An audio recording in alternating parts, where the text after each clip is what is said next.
The thunder of jets in an open sky, a streak of gray, and a cheerful... A loop, a whirl, and a vertical climb, and once again you'll know it's time for the adventures of Rocky and Bullwinkle and friends. Starring that supersonic speedster, Rocket J. Squirrel, with his pal Bullwinkle the Moose, and a host of others. Hurry, Bullwinkle! The show's about to start! I'm coming as fast as I can. Wave to the people! Yay! Now what are you doing? Signing autographs. Let's see. John Smith. But your name is Bullwinkle. I know, but that's hard to spell.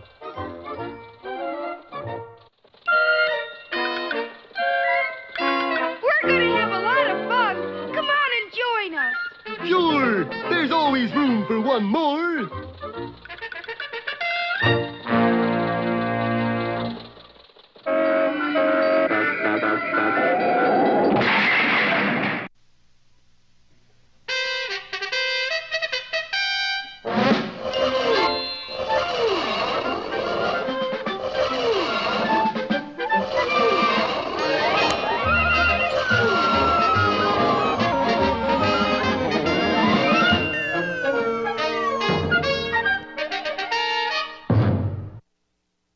Well, on the tiny island of New Greenpernt, Rocky and Bullwinkle have finally had a grand reunion, thanks to a plan of Captain Peachfuzz's, which, of course, turned out the wrong way. Now they're all tied tightly and at the mercy of King Bushwick the 33rd. 33rd. 33rd. Our friends are guests of honor at a New Greenpernt block party. Only question is who goes to the block first? But why execute us? Because your friends are his. What did Bullwinkle do? Nothing, that's what I did. That's just it. He was our substitute wizard, see? Bullwinkle, a wizard? On account of my weather forecasting bunion, Rocky. But as a substitute for an Oogle Boyd, he's a terrible flop. And our law says there's only one punishment for a wizard who don't whiz. Bullwinkle was substitute for an Oogle bird? Of course. And Bushwick told Rocky and the captain about the legendary Oogle bird who sat on a mountaintop and laid eggs containing fantastic predictions. Los Angeles is full of sorrow. Dodgers lose again tomorrow. What happened to the Oogle bird? It was stolen. Okay, Perona, let's get going. Now wait! And remember, keep your left arm straight and a back swing. Hey! That'll correct your tendency to slice. Hey, Your Majesty, if we could find your Oogle bird, would you let us go? Of course, naturally, but how are you going to do that? Just follow the tracks. Tracks? What tracks? Those tracks. Yes, the sharp-eyed squirrel had spotted some strange-looking tracks on the beach, but Bushwick didn't seem to care, for he turned to the headsman and said... Okay, Perona, like swing. And as our friends cowered in mortal fear, the headsman swung his mighty blade. Are you all right, Bullwinkle? So far, yeah, but I'm kind of scared to nod my head. Well, what are you guys waiting for? Come on. Yes, the headsman's stroke had been intended merely to cut their bonds, and in a moment our friends were on the beach staring at the strange tracks. As far as I can figure, these are the tracks of two Oogle birds, Your Majesty. Two? Impossible, Jack. Rocky. Yeah, Rocky. There's only one Oogle Boyd in the world. I don't care. There's two sets of tracks, and they lead right to the water's edge. Oh, the poor Boyd. What's the matter? Oogles can't swim. It's a goner. Well, back to the stake, you guys. Wait a minute. Maybe the Oogle was bird-napped. Boyd napped? What, by another Oogle Boyd? No, bird-napped by somebody disguised as another Oogle bird. Somebody who would use his fortune-telling powers for evil purposes. Oh, come now, little friend. There's nobody in the world that nasty. Little does King Bushwick know, for at that moment, high atop an island far away, the Oogle bird is chained to a nest, forced to turn out predictions for his captor. And who is the fiend responsible for all this? Who is the low-down no-good-nick who could carry out such a dastardly scheme? Hello again, crime fans everywhere. It is Boris Badenov, world's meanest villain. Plus, at no additional charge, my partner in crime, Natasha Fatal. What does Ladies Oogle Egg says, Natasha? Oh, Boris, this is terrible. So read already. The Oogle bird says, "Happy day, Rocky Squirrel is on the way." Raskolnikov. Is nowhere in whole world we don't run into that busybody? Where we go now, darling? Go! Bah! Don't be silly, Natasha. We stay and give Squirrel royal welcome. Royal welcome.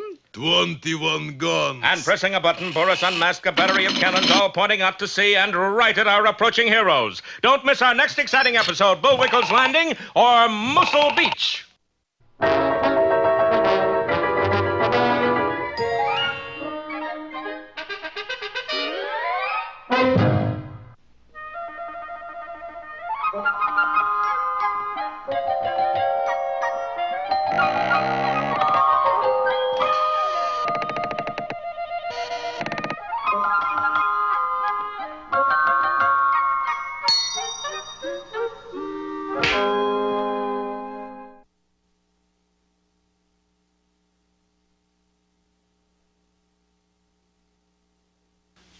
Once upon a time, there was a magnificent golden castle on a silver cloud high up in the sky, which has nothing to do with it because our story is about an old woodchopper who lived in a shack. But it's a good way to start a fairy tale. The old man was very happy, but he had a daughter who was very unhappy because, well, she was rather plain. Yes, plain ugly. Papa says I've got a face like 5 miles of bad road. Right. It was time for her to marry, but because she was so fat and ugly, none of the young men of the kingdom ever came to ask for her hand. She was terribly lonely. Then one day the old man said to her, Child, today is your birthday, and I've brought you something to keep you from being so lonely. A man? No, a mule. Now, a mule wasn't exactly the kind of a companion she had in mind, but at least it was somebody to talk to. Silly beast. I wonder if you were once a handsome prince changed into a mule by a wicked witch. If so, I could break the spell with a kiss.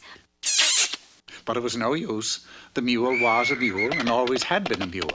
Then early one morning, the old man instructed his daughter to take a bundle of sticks into the village. A bundle of sticks? What for? How should I know? But somebody's always carrying a bundle of sticks around in fairy tales. You know that. So the young girl took the bundle of sticks and decided to ride her mule into the village, and then a very strange thing happened. Unknown to her, the moment she climbed onto the mule's back, she changed into a beautiful maiden. When she reached the village, she could hardly believe her eyes, for a handsome young prince rode up to her on a snow-white horse and exclaimed, Ah, fair lady, you are truly the most lovely beauty in the land. The young girl looked him in the eye and said, What's the matter? You nuts or something? With your permission, I should like to call upon you tonight, say 8 o'clock. Flushed with excitement, she raced for home. But when she arrived and stepped off of her mule, she immediately returned to her fat little ugly self. That night, promptly at 8, the prince, sitting astride his white charger, knocked at the door. Hello? Is your sister home? I don't have a sister. I live here alone with my father. Oh, I must have the wrong house. Bye. The poor girl was broken-hearted and couldn't figure out what had gone wrong. The following day, her father again asked her to go into the village, but this time to pick up a bundle of sticks. It'll take your mind off all that ugly. No sooner had she climbed upon her mule's back again than once again she was changed into a beautiful maiden. On her way to the village, she chanced to pass a clear, still pool of water.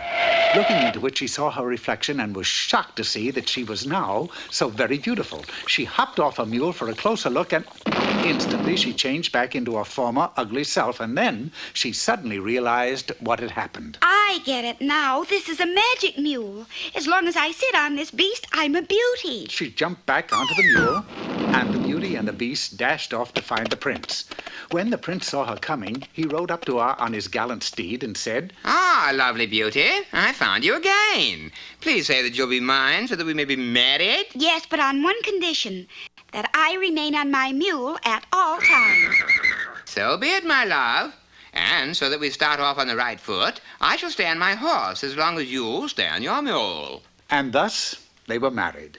As the years went by, the young girl was very happy, but having to sit on her mule day and night did pose quite a problem. She had to sleep in a special bed, bathe in a special tub, and eat at a special table.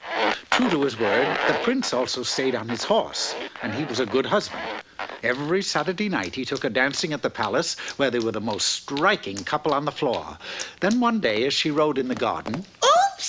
The wind blew my new bonnet off. Not stopping to think, she hopped off of her mule to get the bonnet and she immediately became ugly again. Oh, good heavens, what have I done? I've got to get back on that silly mule before... But it was too late, for just then the prince rode up. Pardon me, old hag, but have you seen my wife? Wait a minute. This is her mule. Yes, and I am your wife. Realizing that she was trapped, the girl sadly confessed the whole story to her husband. But instead of being angry, he did an amazing thing. Yahoo! Yippee! I don't get it. Are you happy to find out that I'm really ugly? Oh, no. I'm happy to know that I can finally get off this blasted horse. You see, I'm only a handsome prince when I stay on him. With that, the prince hopped off his horse and... You see? I'm as ugly as you are. Eesh, uglier. We were meant for each other. Darling. Sweetheart. And just think, no more saddle sores. And so they were able to live happily ever after, which only goes to prove that a mule and his honey are soon parted.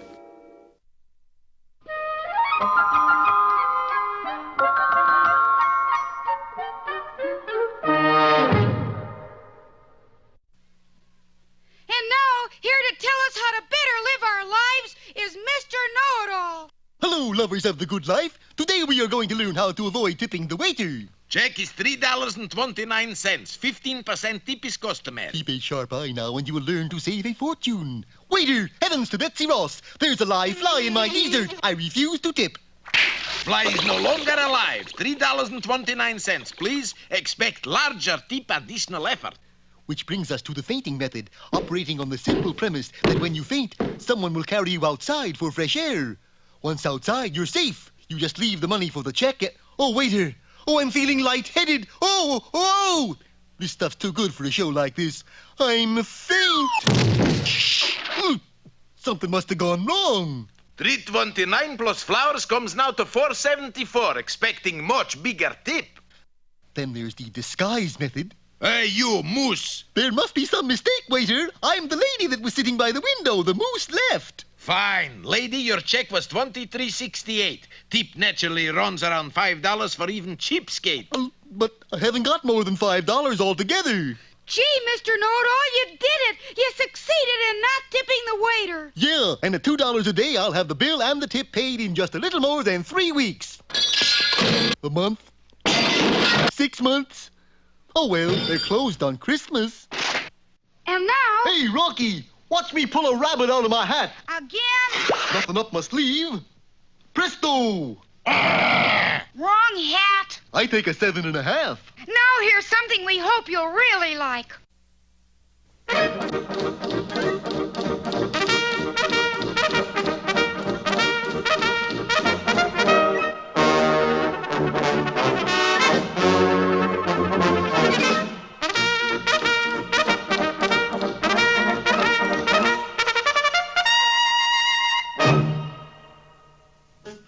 Canada was going through one of the hottest summers in her history, and tempers were short. To make matters worse, Inspector Fenwick was in hot water with his commander. Yes, Commander. No, Commander. Yes, sir, Commander. We'll certainly do what we can, sir. Goodbye. Hot enough for you, Inspector? Don't you ever knock, do right? I'm tired of you sneaking in on me like that. Now go outside and knock. Come in. Come in, confounded... I can't, Inspector. The door is locked. Do right, you get in here on the double. I need you. But the door, Inspector... Well, confound it, Dudley. Take it. Yes, sir. Now, the reason I sent for you, Dudley, is that the commander called and he's as mad as a hornet because we haven't done anything about Snidely Whiplash. I am bored, Father. And unless we do something about Snidely, the commander is thinking of replacing all of us with a private eye. Bored. Well, blast it, daughter. Why don't you take up knitting? Why don't you take up knitting? Well, all right then. I will take up knitting. She knitted sweater after sweater. Knitting became an obsession with Nell. A present for you, Dudley. Not another sweater, Nell. How did you ever guess? One for you and one for Father. You've got to stop this knitting once and for all, Nell. You've knitted sweaters for every man on the post, and this makes the 8th sweater you've knitted for me. And I just don't know how many you've knitted for Dudley. Yes, Nell, it's so beastly hot for sweaters. Well, perhaps I had better go someplace where my knitting is appreciated. And so Nell took her needles and went out into the world. A short time later, as Snidely Whiplash was skulking through the woods. Isn't it rather hot for all those trees and animals to be wearing sweaters? Maybe sweaters are in this summer. Uh-oh. Say, you certainly are a crackerjack knitter. Do you really think so? I mean, you're not just saying that. Well, I've seen some knitters in my time, but nothing could beat you. I mean, who else knits sweaters for trees? Right, Homer? And terminals, too. But I would like to really knit a masterpiece, something on a grander scale than sweaters. How about a suit? A knitted Snidely suit. Little does she know that I have in my possession some bulletproof wool. And once it is knitted, I will be protected from Mountie bullets. I would love to. Would you sit for me? How's this pose? Wonderful. Meanwhile, back at the post. Dudley, perhaps I was a little too harsh on Nell with this infernal heat. I guess all our tempers have been on edge. Go out and bring her back, my boy. Only break those confounded knitting needles before you do. How does it look, Homer? It looks fine, Snidely, and here's your chance to test it. Here comes Dudley Do-Right of the Mounties. Nell, I found you. But what are you doing with Snidely Whiplash? Homer, is that Dudley Do-Right or the lower part of a totem pole? It must be Do-Right because it talks. The Dudley Do-Right, the most cowardly yellow chicken-livered critter in the Canadian Mounties. I heard that, Whiplash. You've pushed your luck too far this time. Ha ha ha! It works! Ha ha ha! I'm wearing my bulletproof Snidely suit. Now you Mounties can't hurt me, and there's nothing you can do about it. Ha ha ha ha! And so I knitted him this beautiful suit, and it turned out that I was using bulletproof yarn. Is that all? No, it was a cable stitch and had wonderful dolman sleeves. And he said I looked like the bottom part of a totem pole. Never mind that. Do you have any idea how I'm going to explain that to the commander? Father, I don't have a way of explaining to the commander, but I do have a way of getting rid of the bulletproof Snidely suit. Oh, please, Mr. Whip Smash. That's Whiplash. Please don't foreclose the mortgage. Yes, don't foreclose the mortgage, or I'll foreclose your suit. Nonsense. You know my suit is invincible. Not against moths. My suit! My beautiful Snidely suit! Whoosh! I'm undone. Father, I did it. I got rid of the bulletproof Snidely suit. Now you can bring him in. No, we can't, Nell. But why not, Father? He's no longer invincible. Well, while you were gone, we had an invasion of moths. They ate every uniform on the post. Well, it's back to the old knitting needles. Oh, no.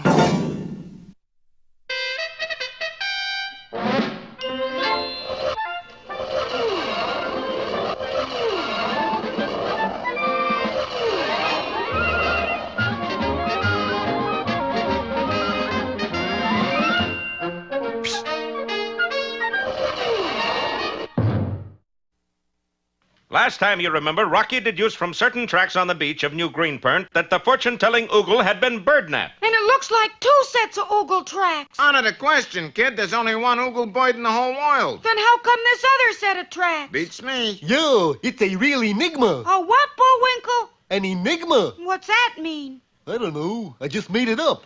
But at that very moment, on a lonely island miles away, the Oogle was being held captive by none other than your fiend and my fiend, Boris Badenov. But, darling, how did you coax Oogle Bird away from island? Was easy, Natasha. And Boris explained just how he had birdnapped the Greenpernt Oogle. A short time ago, passing himself off as past president of the Lompoc Birdwatcher Society, he had gained access to the Oogle Bird's nest at the top of Mount Pitkin. But as he neared the nest, he underwent a surprising transformation. Allow me to introduce myself, my dear lady. Charles Boy-Oogle, star of stage, screen, and television. Let me take you away from this cold mountain top.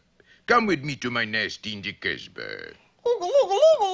Come, fly with me, moi petit ossu. Well, maybe we better walk in state. Like you say, kiddo. Oogle, oogle, oogle, oogle, oogle. And so, blinded by infatuation, the Oogle Bird had willingly eloped with the disguised Boris. Once on his deserted island, though, things were different. Okay, sweetheart. Honeymoon is over. Let's get to work.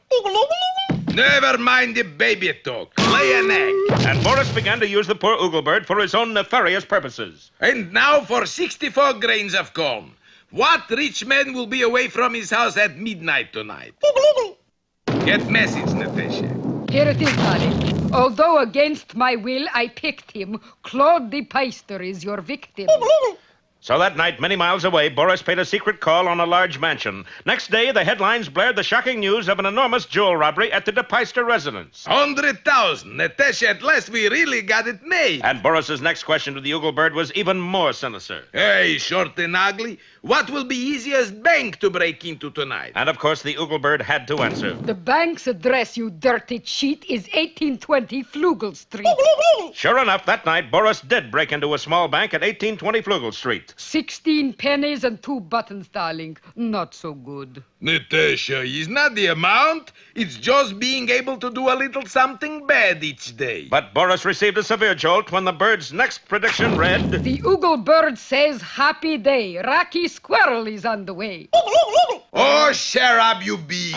Sure enough, a speedy boat bearing our heroes and King Bushwick were headed right toward Boris's hideout. Are you sure this is the place? Sure. Look, it's the only island around here with a mountain high enough for an Oogle Bird to live on. Good thinking, Jack. Rocky. Yeah, Rocky. But it looked as if their approach wouldn't go unchallenged, for Boris had trained a number of large guns on them, and as their boat reached the crest of a wave, Boris fired.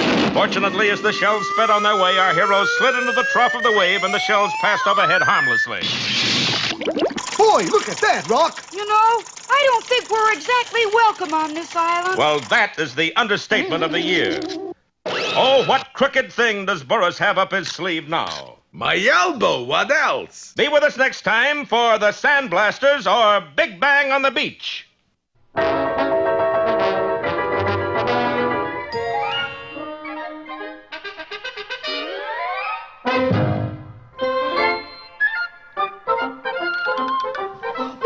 it looks as if our time has just about run out. Just enough left to tell him who the sponsor was. You got the credits, Bullwinkle? All on this itty-bitty card. Oop.